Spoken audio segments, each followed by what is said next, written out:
मंगलम भगवान वीरो मंगलम गौतमोदनी मंगलम कुंद कुंदायो जैन धर्मोस्तु मंगलम सर्वमंगल मांगल्यम सर्वकल्याणकारकम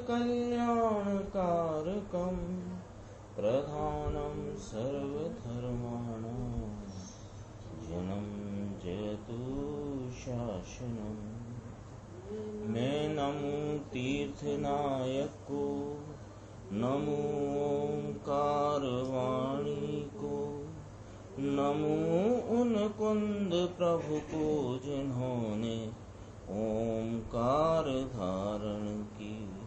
अहो उपकार जिनवर का, कुंद का दिव्य वाणी का, जिन कुंद ध्वनि दाता उन कहान स्वामी का।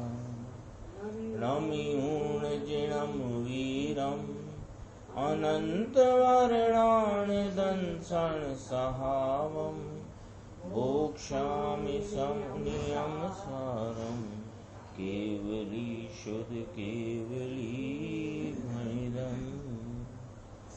नियम सार जी परमागम ग्रंथ है, इसकी 41 नंबर की गाथा, उसके व्याख्यान जो गुरुदेव श्री का है उस पर अपनी अंतिम हिस्से पर चर्चा चल रही है।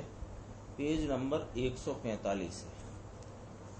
कहते हैं कि सकल विमल केवल ज्ञान से युक्त तीर्थंकर नाथ अथवा सिद्ध भगवान को होता है। कौन सा? छायक भाव। ये सब वर्णन दोबारा लिया टीका में कि छायक भाव सकल विमल केवल ज्ञान से युक्त तीर्थेशनाथ तीर्थंकर नाथ को अथवा सिद्ध भगवान को होता है। केवल ज्ञान तीर्थनाथ को होता है, एक सामान्य केवली को होता है और सिद्ध को होता है। औदायक, औपसमिक और छायोपसमिक भाव संसारियों को ही होते हैं। उदय, उपसम, क्षयोपसम है ये संसारियों को होते हैं। छायक है ये तीर्थंकर, केवली और सिद्ध को होता है। यहाँ छायक समकित को नहीं घटाया। छायक समकित घटाएं तो उसमें ज्ञानी धर्मात्मा छायक सम्यक दृष्टि आदि आ जाती है। और ये अस्थि फिर सिद्ध करना है। निषेध भी किया है किसका? कि ये औदयक नाम ये भेद लिए ना, उदय के भेद लिए तो उदय भाव के 21 भेद बांच लिए हैं, और क्षयोपसम के 18 भेद और उपसम के 2 भेद। ऐसे औदयक, औपसमिक और छायोपसमिक ये 3 हुए, 18, 2 और 21। तो ये भाव संसारियों को ही होते हैं। क्षयोपसम संकित हो, उपसम संकित हो तो भी संसारी है, असिद्ध है, पर्याय में असिद्ध है ना, ये ऐसा लिया। और उधर केवल ज्ञान की अपेक्षा छायक भाव सामान्य केवली, तीर्थंकर और सिद्ध भगवान को भी लिया। अब जरा सूक्ष्म बात आती है कि पूर्वोक्त 4 भाव आवरण संयुक्त होने से मुक्ति का कारण नहीं। यानी ये 41 नंबर की गाथा में 4 भावों के वर्णन द्वारा 5वें भाव की बात बताना है। वास्तव में यहाँ 4 भाव का जो खुलासा किया वो 4 भाव बताने को न किया, वह तो 5वां जो पंचम परम पारिणामिक भाव, शुद्ध भाव, ज्ञायक भाव, आलम्बन भूत भाव, उसकी व्याख्या करना है। तो कहते हैं कि ये जो 4 भावों का वर्णन किया, उदय, उपसम, क्षय और क्षयोपसम, या औदयक, औपसमिक, क्षयोपसमिक, क्षायक, इनकी जो चर्चा करी, ये चारों ही भाव आवरण संयुक्त होने से मुक्ति का कारण नहीं। चारों भाव आवरण संयुक्त थे। छायक भाव को भी आवरण संयुक्त कहा। कैसे? कि आवरण का निमित्त था और इसका अभाव हुआ, इतनी अपेक्षा रह गई। छायक भाव में जो केवल अनंत चतुष्टय रूप कहो, केवल ज्ञान रूप कहो, यथाख्यात चारित्र रूप कहो, ये जो छायक भाव है इसको आवरण संयुक्त कहा। कैसे कहा? कि ये 4 भाव आवरण संयुक्त होने से मुक्ति का कारण नहीं, ये छायक भाव भी आवरण संयुक्त है।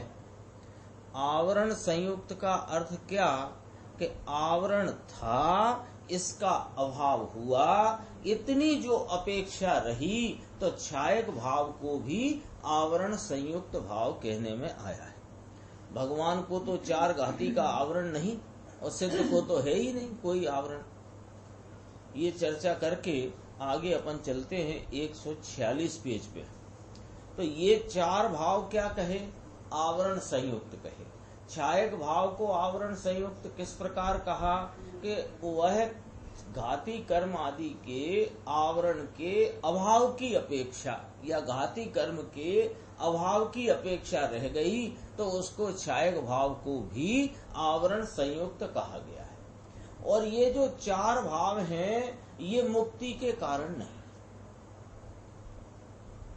मुक्ति के कारण नहीं, यानी मोक्ष मार्ग भी मुक्ति का कारण नहीं, यहाँ ये कहना चाहते हैं। यहाँ किस प्रकार व्याख्या है?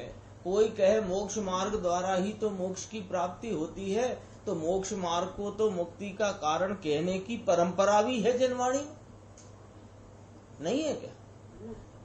क्या है? ये कार्य कारण की विवक्षा जो पहले के अधिकार में आई है, उसमें अपन ने एक बात ख्याल में ली थी। क्या ली थी? कि अपना जो ज्ञायक स्वरूप कारण समय सा, इसके आलम्बन से जो उपजा सम्यक दर्शन ज्ञान चारित्र का परिणाम, इसको भी कार्य समय सार कहा।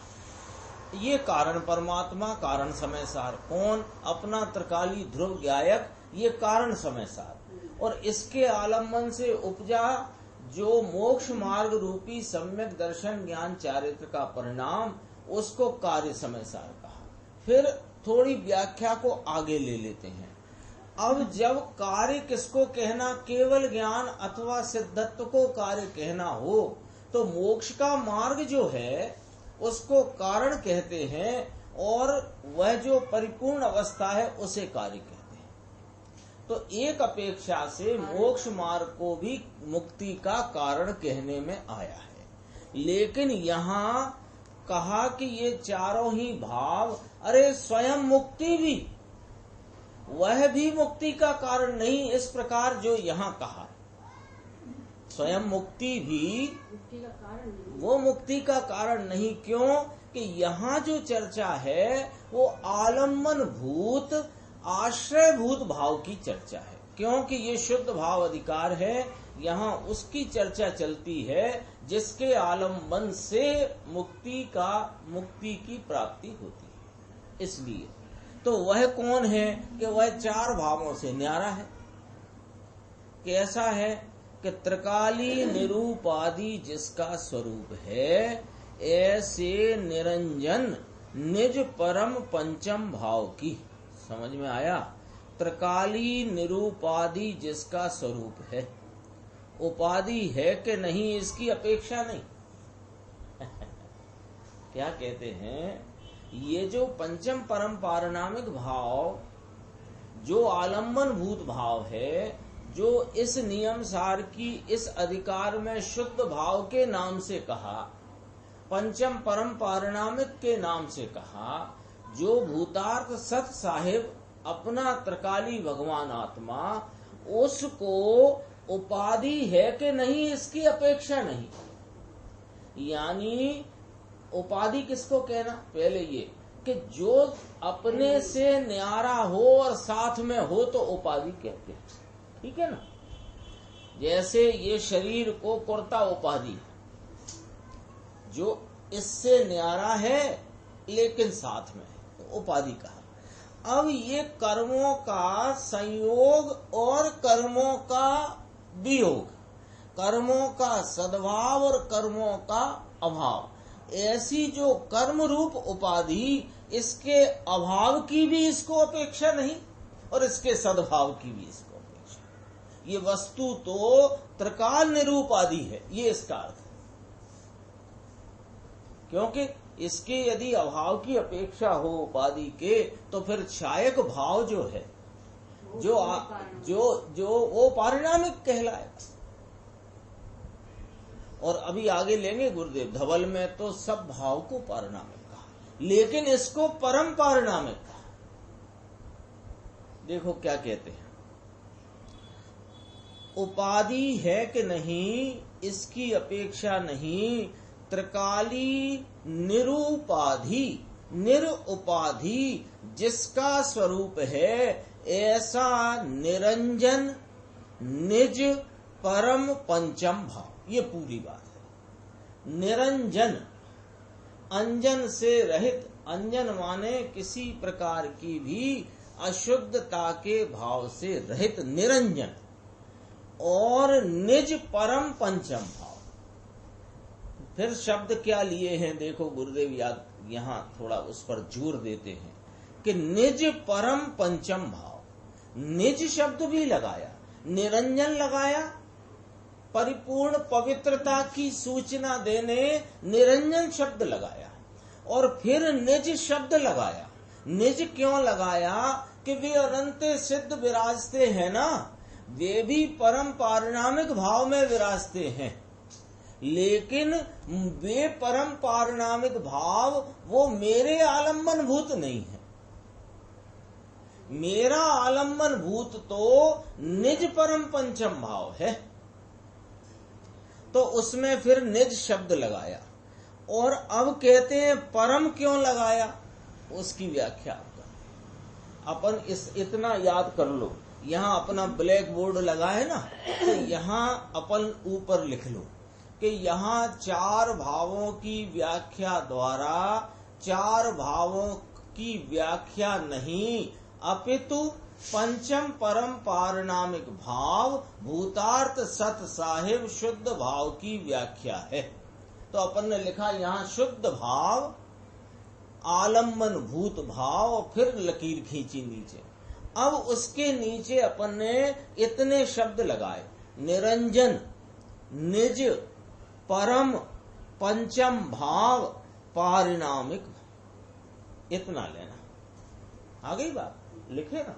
तो निरंजन का अर्थ आ गया समझ में, परिपूर्ण पवित्रता की सूचना है निरंजन से, और निज भाव से वो सिद्धों का पारिणामिक नहीं, मेरा अपना जो त्रिकाल निरूपादि भाव है वो अपना भाव आलम्बन भूत है, तो निज कहा।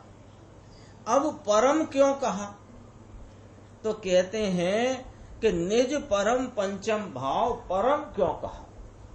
सुनो, उदय यानी औदयिक भाव, शायक आदि भावों को जय धवल में पारिणामिक भाव कहा। जय धवल तो त्रिकाली पारिणामिक भाव की पर्याय है ना। क्या कहा, क्या कहा कि जय धवल ग्रंथ शास्त्र है ना, उसमें चार भाव को पारिणामिक कहा है, और त्रिकाली को परम पारिणामिक कहा है। त्रिकाली ध्रुव, एक रूप, सदृश, रहने वाला, यों का यों, ऐसे का ऐसा, ऐसे का ऐसा, ऐसे का ऐसा रहने वाला, उसको परम पारिणामिक कहा। परम शब्द की व्याख्या थी। राग को पारिणामिक कहा है जय धवल में, मिथ्यात्व को पारिणामिक कहा है। ये त्रिकाली पारिणामिक भाव की पर्याय गिन करके पारिणामिक भाव कहा।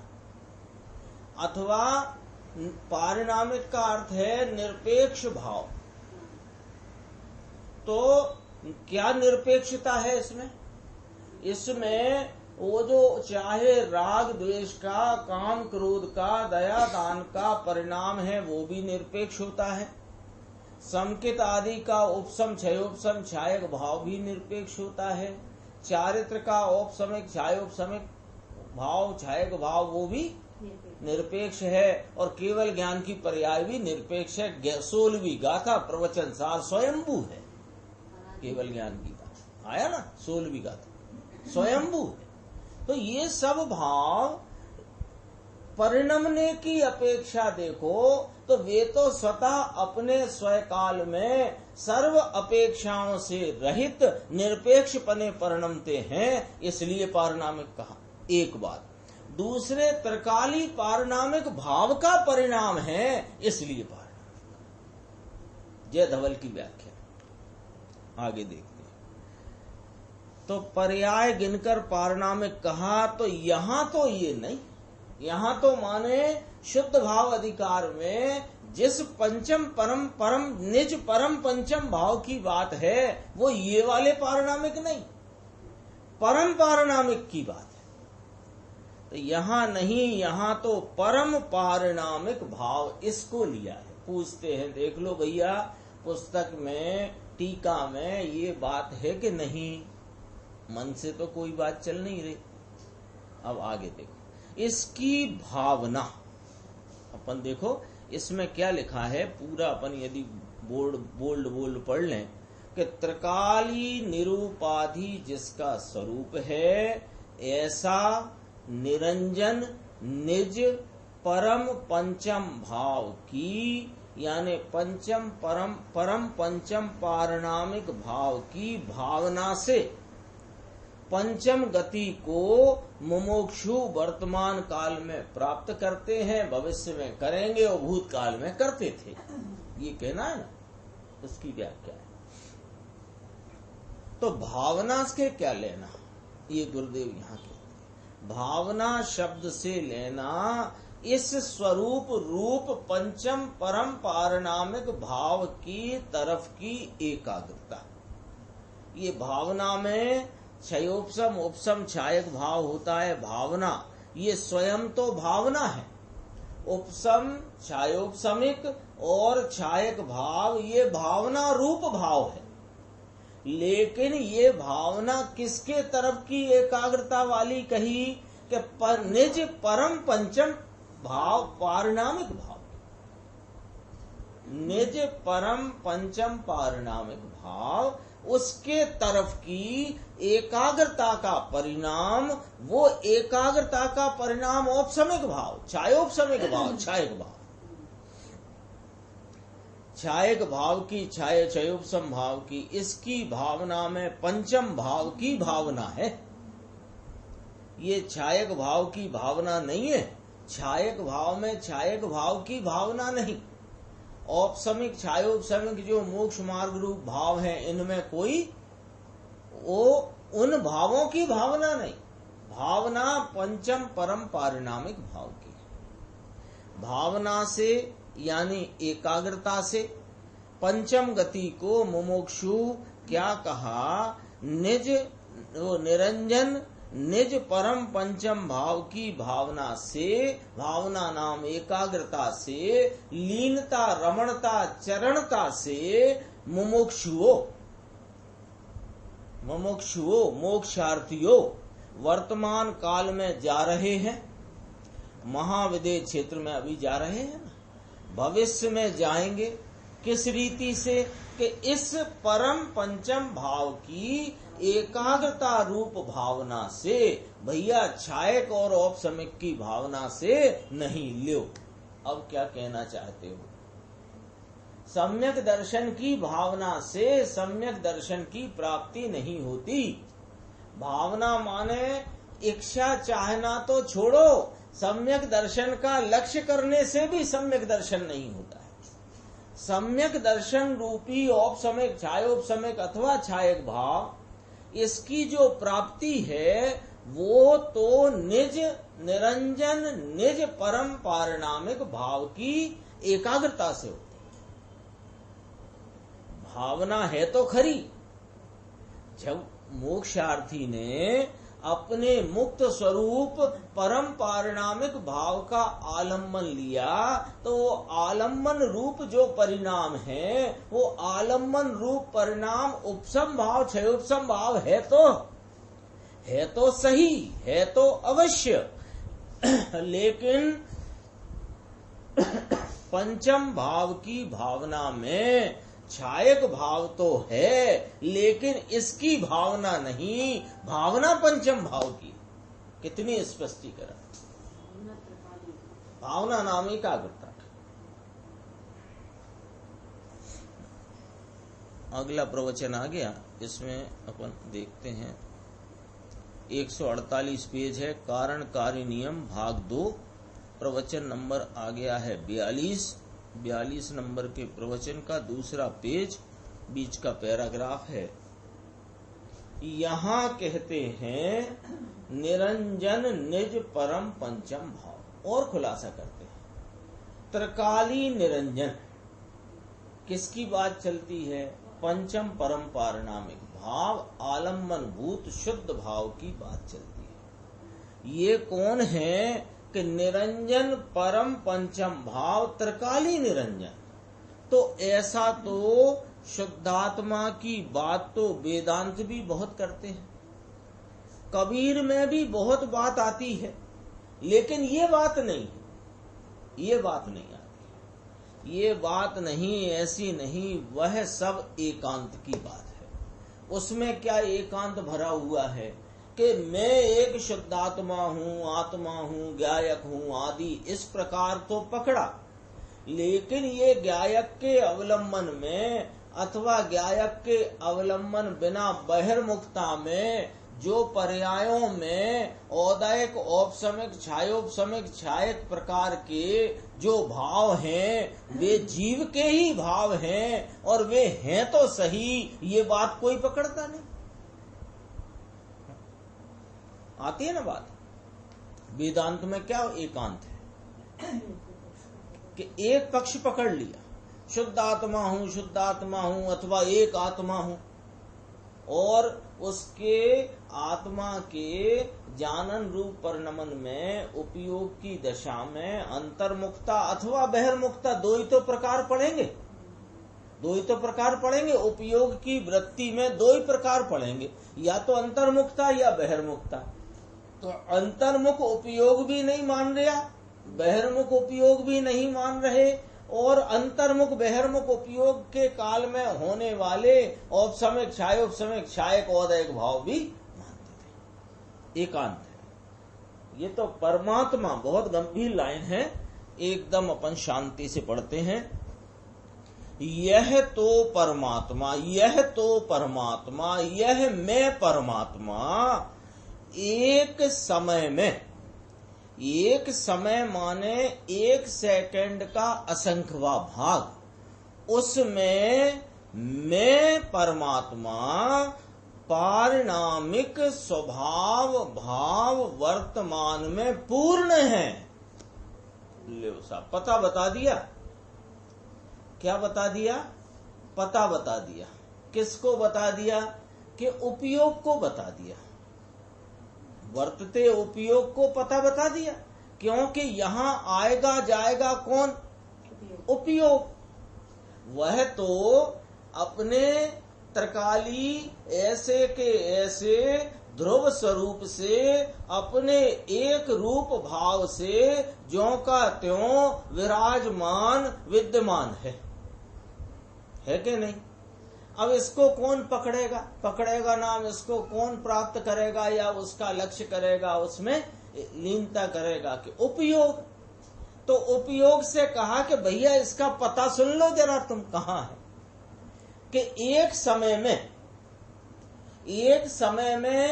वर्तते हुए एक समय में, वर्तते हुए एक समय में माने प्रत्येक वर्तमान में यह भगवान आत्मा पारिणामिक स्वभाव भाव स्वरूप प्रत्येक वर्तमान में पूर्ण है।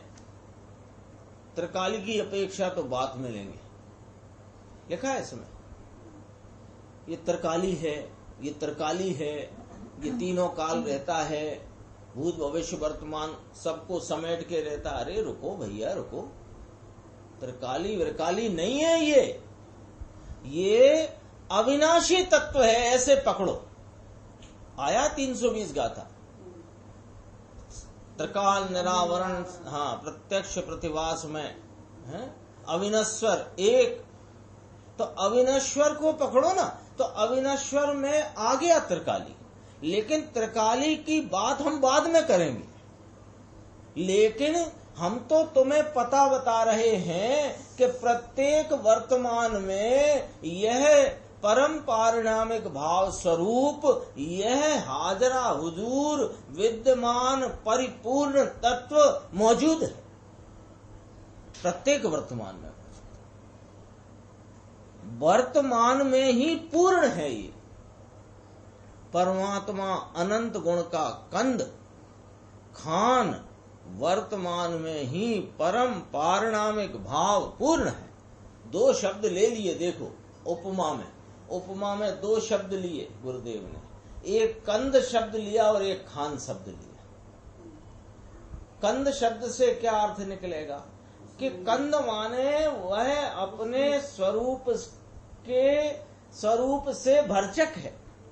जैसे शकरकंद मिठास से भरचक है, ऐसे यह अनंत गुण का कंद अपने अनंत गुण स्वभाव से भरचक है।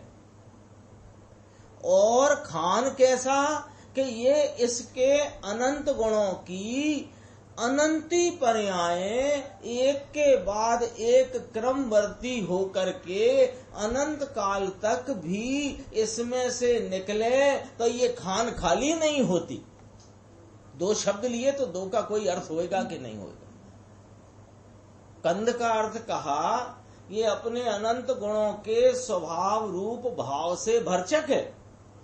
और कैसा भरचक है कि अनंत काल तक इसमें से सुख शांति ज्ञान परिपूर्ण ज्ञान, यानी केवल ज्ञान, केवल दर्शन, केवल सुख, केवल वीर, सब परिपूर्ण प्रत्येक पर्याय में प्रगटे तो भी ये खाली नहीं होता। ऐसी ये खान है।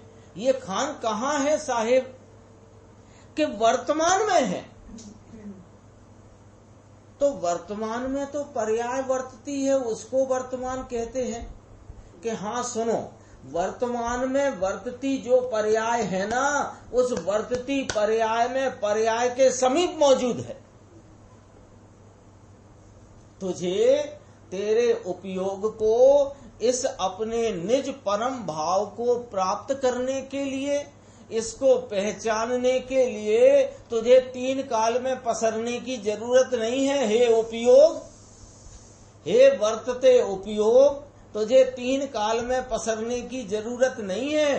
तू तो वर्तते उपयोग में वर्तती पर्याय जो तुम्हें दिख रही है उसके समीप में देखो। अरे महाराज, ये समीप में देखो क्या होता है कि समीप में देखने का अर्थ होता है कि जैसे अनेक बार कहा है मैंने ये उदाहरण, आज फिर कहेंगे। ये घड़ी कहाँ रखी है कि वह टीवी के समीप रखी है। तो इसका अर्थ हुआ कि टीवी में नहीं रखी। हो गया कि नहीं? अर्थ हो गया इसका। पर टीवी के समीप रखी है तो टीवी की तरफ देखकर टीवी को न देख, घड़ी देख तो मिलेगी। बात आई कि नहीं आई समझ? टीवी के समीप घड़ी रखी है। घड़ी में नहाने गया तो उतार गया था। अब मैंने पूछा वो घड़ी कहाँ है, तो आपने कहा वो टीवी के समीप है। तो टीवी के समीप है तो मुझे क्या करना चाहिए? टीवी से पूछना चाहिए कि टीवी की तरफ देखकर टीवी को न देखकर घड़ी देख लेना चाहिए।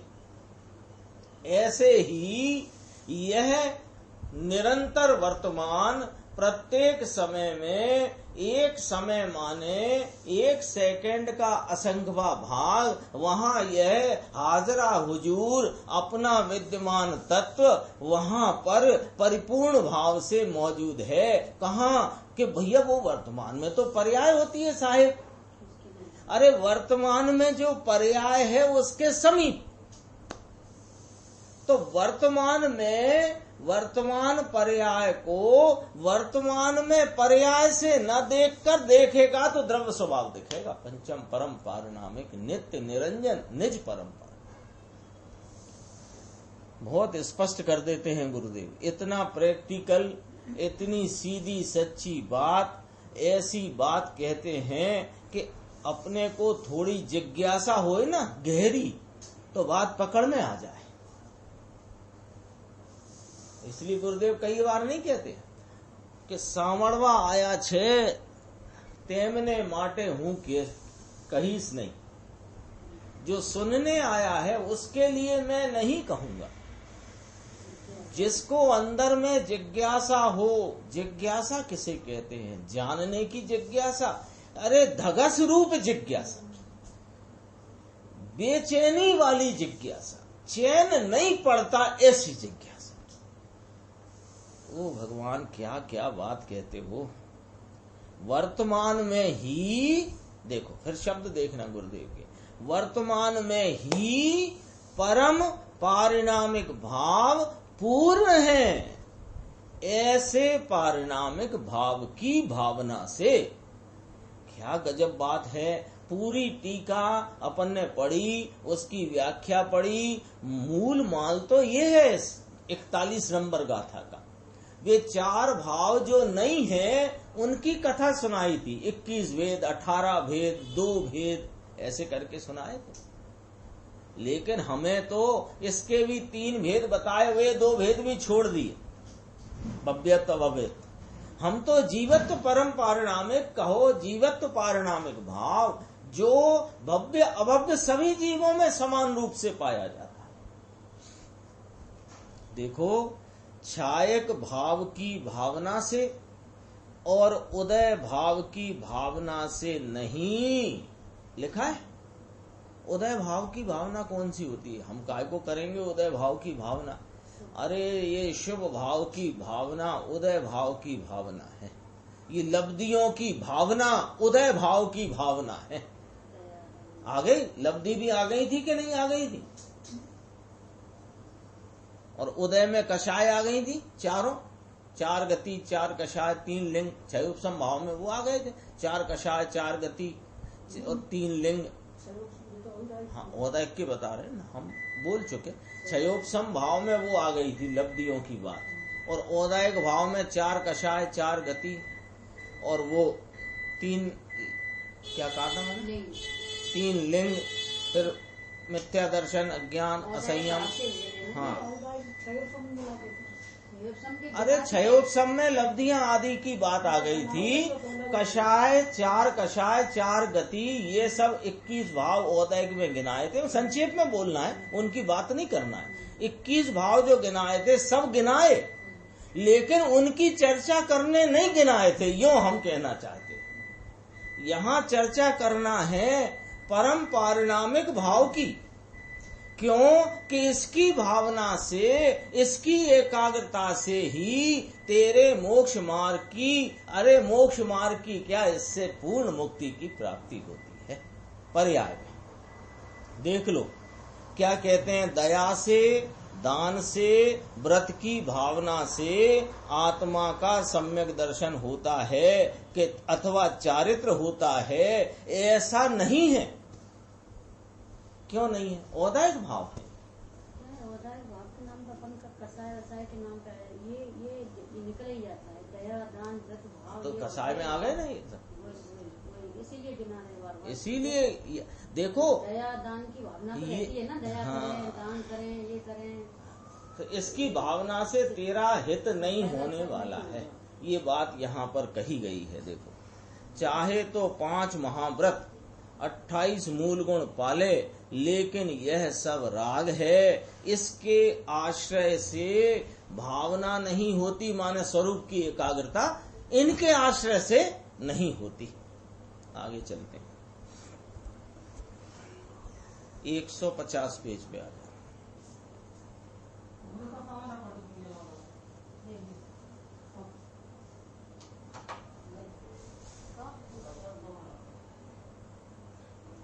यह एक ही परमात्मा पूर्ण स्वरूप से अंदर विराजमान है। यह एक ही परमात्मा पंचम परम पारिणामिक भाव स्वरूप, यह परमात्मा पूर्ण स्वय रूप से अंदर विराजमान है। इसकी भावना अर्थात अंतर की एकाग्रता, इसका आश्रय करने से जो कुछ, सुनना गंभीर, जो कुछ सम्यक दर्शन ज्ञान चारित्र हुआ है, ये भी परद्रव्य है।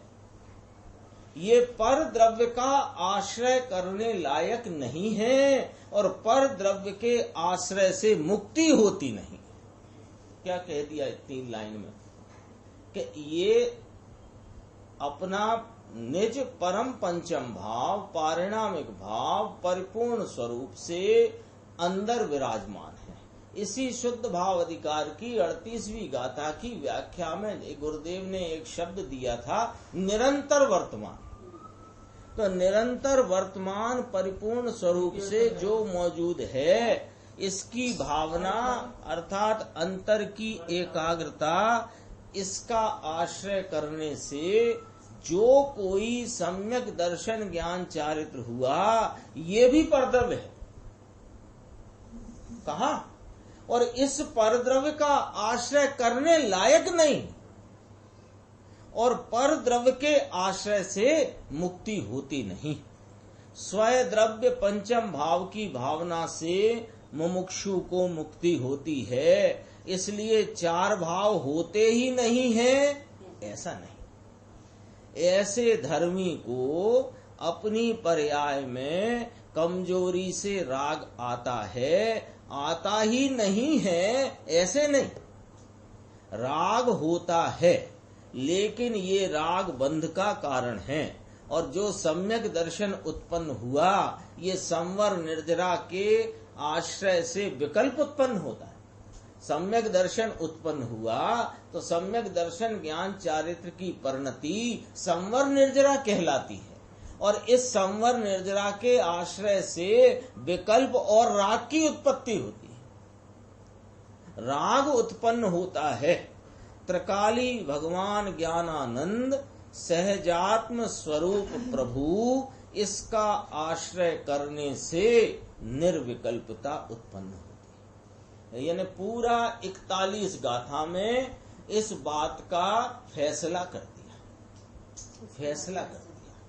कि जीव है ना, ये जीव जो है द्रव्य पर्याय से हुआ है। इसके द्रव्य भाव और पर्याय भाव दोनों भावों को यदि अपन विस्तार से विचार में लें, तो इसके 5 भाव के अतिरिक्त जीव का अन्य कुछ भी नहीं।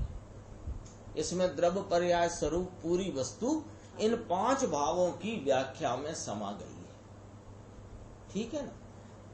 इसके पर्याय में होते हुए जो भाव हैं, वे 4 भावों के द्वारा यहाँ बताए गए, और इन 4 भावों से न्यारा पंचम भाव निज परम पारिणामिक भाव, वो भी द्रव्य है, वो भी उसी वस्तु का भाव है ना, वो भी उसी वस्तु का भाव। तो ये जो वस्तु है, ये 5 भाव के अलावा कहीं कुछ नहीं। जीव कितना कि ये 5 भाव के अंदर अंदर कोई जीव ले लो, जगत का संसारी ले लो, मुक्त ले लो, निगोद में पड़ा ले लो, स्वर्ग में चलता घूमता ले लो, कोई ले लो, कोई जीव हो, ये 5 के अंतर्गत है। फैसला क्या आया वो अपन उस पर बात करते हैं कि फैसला ये आया कि ये जो 4 भाव कहे पर्याय वाले, ये 4 भाव पर्याय स्वरूप, जिसमें मलिन भाव भी आया, आंशिक निर्मल भी आया और परिपूर्ण निर्मल भी आया, ये सारे ही भाव इन ये आश्रय लेने लायक नहीं है। तो फिर बच कौन गया कि ये 4 भावों से अगोचर, यानी 4 भावों के आश्रय से आश्रय लेने लायक नहीं, एक जो अपना पंचम परम पारिणामिक भाव, निज परम पारिणामिक भाव, एक वह ही आश्रय भूत भाव है, ये फैसला है। तो साहिब मिलता कहाँ है ये भाव? जब आपने कहा कि 4 भावों से न्यारा है, तो हम ये 4 भावों के अलावा हम तो व्यक्त पर्याय ही दिख रही है हमको, तो तुमको जो व्यक्त पर्याय दिख रही है ना, वो पर्याय से पर्याय में पर्याय को न देख तो ये दिख जाएगा, क्योंकि ये उसके समीप ही विद्यमान। इतनी चर्चा इसमें 41 गाथा पूर्ण होने आ रही है ना, तो उसका सारांश तो यहाँ आना चाहिए अपने चित्त में। यानी इसका सारांश कोई कहे कि 41 गाथा का सारांश क्या है, तो कोई कहे औदायिक भाव के 21 भेद बताए हैं 41 नंबर गाथा में, शैवोपम भाव के 18 भेद बताए हैं, उसके 9 उसके 2 ऐसे भेद बताए हैं, तो कहा ये भेद बताए तो हैं, लेकिन भेद नहीं बताए हैं। यहाँ तो इन भेदों की चर्चा करके ये पंचम परम पारिणामिक भाव, अपना निज शुद्ध भाव, उसे बताया। क्यों? कि वह ही एक आलंबन भूत है। इसमें आया ना अंत में, एक उसकी ही भावना नाम एकाग्रता से मुमुक्षु जीव मोक्ष को प्राप्त कर रहे हैं, प्राप्त करेंगे और प्राप्त किया है। आ गया कि नहीं आ गया? देख लो। इसकी भावना एकाग्रता करने से पंचम गति यानी कि मोक्ष को मुमुक्षु जाते हैं। ये आया है ना, पंचम गति यानी मुक्ति, पंचम भाव की भावना से पंचम गति को प्राप्त करते हैं। भाषा सादी है। गुरुदेव श्री कहते हैं भाव तो बहुत गंभीर भाई, भाव तो बहुत गंभीर है। अरे रे जिंदगी चली जाती है, इसमें ये बात अंतर में दृष्टि न करी, सावधान करते हैं, चेतावनी देते हैं। चेतावनी क्या चेतावनी देते हैं?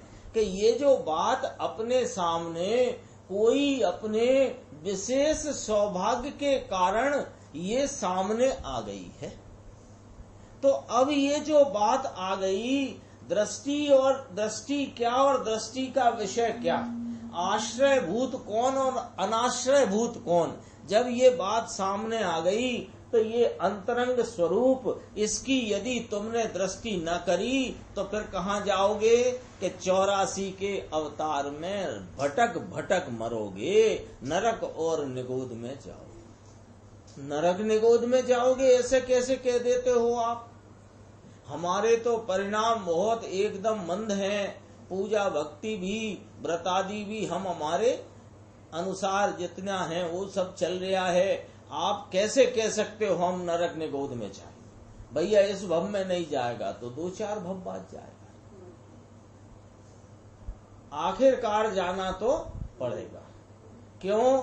कि संसार का मुख्य कार्यालय तो निगोद है, और यहाँ आए हो, ये बात मिल गई है तुम्हें, आश्रय भूत भाव की और अनाश्रय भूत भाव की चर्चा मिल गई है, उसकी स्पष्टीकरण मिल गया है। ये महापुरुष पूज्य गुरुदेव श्री कांजी स्वामी ने तुझे तेरे आलम्बन भूत भाव का पता भी बता दिया है।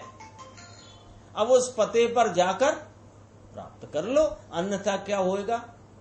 कि 84 के अवतार में रखड़ी मरसे, नरक ने निगोद में जसे जाएगा।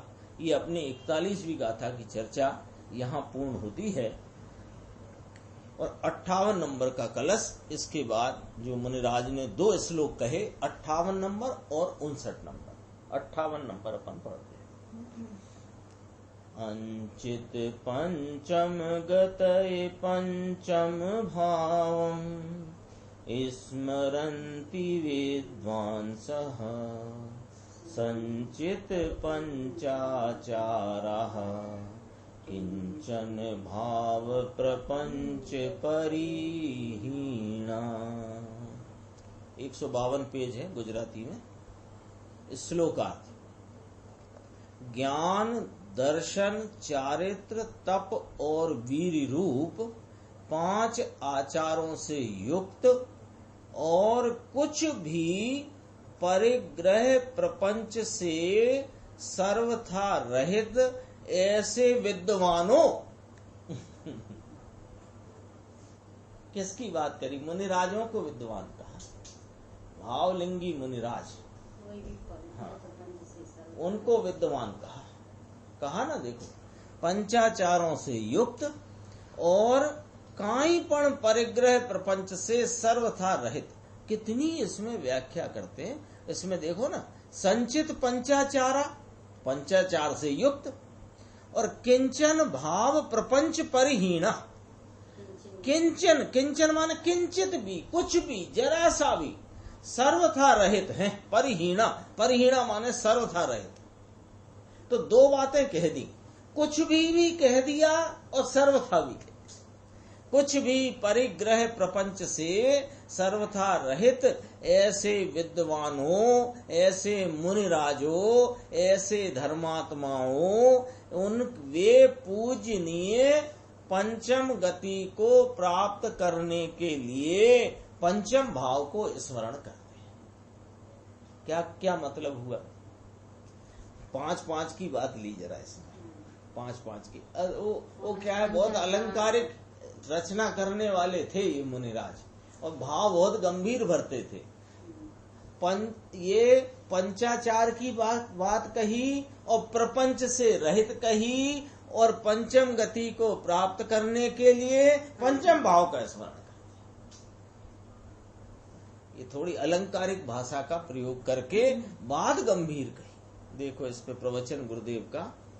अब टीकाकार 2 श्लोक, 58 नंबर का श्लोक है, श्लोकार्थ पढ़ते हैं। ज्ञान दर्शन चारित्र तप और वीर रूप शुद्ध चैतन्य की पर्याय, निर्मल वीतराग पर्याय, 5 आचारों से, 5 वीतरागी पर्याय के आचरण से। अर्थ पकड़ना है, गुरुदेव श्री क्या कहना चाहते हैं। पंचाचार कहे ना, पंचाचार को अंगीकार किया मुनिराज ने। वीतरागी पर्याय का आचरण, वीतरागी पंचाचार, तो वीतरागी पर्याय के आचरण से युक्त हैं और कुछ भी परिग्रह प्रपंच से सर्वथा रहित हैं। अरे विकल्प का भी परिग्रह नहीं, शरीर का तो नहीं। तो कोई कोई जगह तो कहते हैं देह मात्र परिग्रह है जिनको, ऐसा बाह्य लक्षण, वो बाह्य लक्षण बताने के लिए देह मात्र परिग्रह कहा, यद्यपि उन्हें देह का भी परिग्रह है नहीं। अरे देह का नहीं, देह संबंधी विकल्प का परिग्रह जिसे नहीं, ऐसा। परिग्रह किसे कहते हैं? परि माने भली प्रकार, पकड़, पकड़ रूप, पकड़ वकड़ कहाँ है उनको ये। लेकिन बाह्य लक्षण कहना हो तो देह मात्र परिग्रह कह करके अन्य परिग्रह का निषेध किया, और देह अभी संयोग में है इतना बताया। विकल्पों का भी परिग्रह नहीं, शरीर का तो नहीं, ऐसे विद्वान लेव इनको विद्वान कहते हैं। बाकी सब तो भणा गणा, लिखा भणा गणा माने बाकी तो सब पढ़ैया गिने। पढ़ैया माने पढ़ने वाले, भणिया गणिया, पढ़ैया गिने। विद्वान कौन? कि यहाँ मुनिराज को विद्वान कहा है। कैसे हैं? कि पंचाचार वीतरागी पर्याय से, वीतरागी पंचाचार रूप परिणमन से संयुक्त हैं, और देह आदि सब ही परिग्रह प्रपंच से रहित हैं, ऐसे विद्वान। अभी क्या कहते हैं, एक विद्वान शब्द समय सार में आता है। उधर क्या कहा? विद्वान निश्चय को, भूतार्थ को छोड़कर व्यवहार का आश्रय करते हैं, ये मिथ्या दृष्टि विद्वान है। वहां वो पढ़ैया विद्वान लिया, और यहाँ ये स्वरूप का आचरण करने वाले मुनिराजों को विद्वान कहा, अथवा मोक्ष मार्गी को।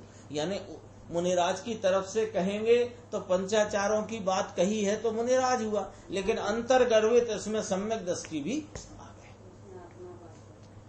गए। श्लोक है ना, मुमुक्षु ने कहा भूतार्थ तज के, विद्वान कहा, विद्वान होकर के, विद्वान कहा ना समय सार में, भूतार्थ तज, क्या भूतार्थ तज व्यवहार का, बर्तन व्यवहार में बर्तन उसे विद्वान का, विद्वत जन भूतार्थ तज व्यवहार में वर्तन करे। तो वो विद्वान हो करके, वहां विद्वान माने तूने जिनवाणी पढ़ी, हे मेरे भैया, तूने जिनवाणी पढ़ी, और जिनवाणी पढ़ करके भी तूने उसमें से उसका मर्म न निकाला, और वो मर्म की बात तो छोड़ दी, और व्यवहार में बर्तन करता फिरता है, इसकी बात करें। समय सार में व्यवहार के कर्तव्य में पड़ा है, यह मूढ़ मिथ्या दृष्टि संसार में भटकने वाला है। फिर कुछ छपा नहीं थी, ये कल होगी भगवान के वक्त, कुंद कुंदाचार के समय भी होंगे ऐसे। तब तो इसमें उन्होंने समय सार की गाथा में लिखा। अब ये आचार्य महाराज ये कहते हैं, ये आचार्य नहीं लेकिन मुनि हैं, टीकाकार पद्म प्रम मलधारी मुनि, तो कहते हैं कि विद्वान किसको कहिए कि जो पंचाचारों से युक्त हैं, यानी वीतरागी पर्याय से परिणमित हैं और किंचित वही भी उन्हें कोई परिग्रह है नहीं। तो कहते हैं कि पूजनीय पंचम गति को प्राप्त करने के लिए सिद्ध गति पंचम है। ये 4 गति नरक, त्रियंच, मनुष्य, देव से भिन्न सिद्ध गति को प्राप्त करने के लिए पंचम भाव का स्मरण करते हैं, भगवान का स्मरण करते हैं, ऐसा न लिया। मुनिराज क्या करते हैं कि सिद्धों का, अरिहंतों का स्मरण करते हैं कि ना बिल्कुल नहीं करते। सिद्धों के और अरिहंतों के स्मरण के विकल्प का तो परिग्रह भी नहीं है उनको। भगवान का स्मरण करें तो ये विकल्प और बंध का राग है, संसार जहर है। ये समय सार मोक्ष अधिकार में लिया है कि ये शुभ भाव जो आता है ये जहर का घड़ा है। गजब बात है भाई। फिर ये चर्चा इसमें आएगी, शुभ से शुद्ध होता है, मानना कि नहीं मानना, ये सब बात इसमें अपन आगे की स्वाध्याय में लेंगे। निज निधि निज में बताई, यह अनंत उपकार है, उसके लिए जिन वाणी को वंदना शत